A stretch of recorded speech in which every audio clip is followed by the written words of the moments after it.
গতকাল রাতে বিজেপি খোয়াই মণ্ডল কার্যালয়ের সামনে প্রদেশ বিজেপি নেতৃত্বের ছবি ভাঙচুর করার ঘটনা নিয়ে পুলিশ অভিযুক্ত যুবককে আটক করে জানতে পারে সে মানসিক ভারসাম্যহীন। ধৃত যুবকের নাম রূপক দাস, বাড়ি পূর্ব রামচন্দ্র ঘাট বাতাপুরা গ্রামে।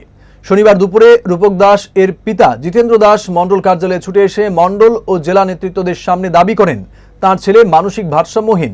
তার অত্যাচারে তার পিতা এবং মাতা বাড়ি ঘরেও থাকতে পারছেন না। নরসিংগড়ে তার চিকিৎসা চলছে। মানসিক ভারসাম্যহীন ছেলের এই কর্মকাণ্ডে পিতা জিতেন্দ্র দাস গভীর দুঃখ প্রকাশ করেন জেলা ও মণ্ডল নেতৃত্বদের সামনে। সাড়ে 10টায়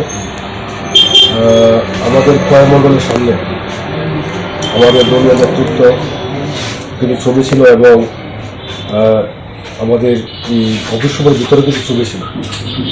সেগুলি একটু ছেলে বেঁধে গেলে এবং আমাদের অফিসের ভিতরে ঢুকে সেখানে কিছু আমাদের বেশ নেতৃত্ব ভাঙচুর করে।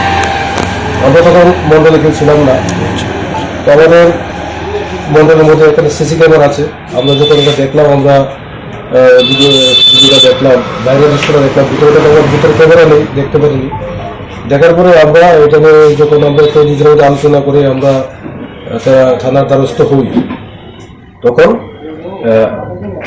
গতকালকে রাত্রে ছেলেটিকে চিহ্নিত করা হয় এবং আজকে সকালে ছেলেটি সে কোনো না কোনো কারণে নিজে থানার মধ্যে গিয়ে উপস্থিত হয় পুলিশের পক্ষে। এবং সেখানে জিজ্ঞাসাবাদ করার পরে সবাই দেখলো যে ভারসাম্যহীন একটা ছিল। তার কথার সঙ্গে কাজে কোনো মিল নেই, একের সময় এরকম কথাবার্তা করে।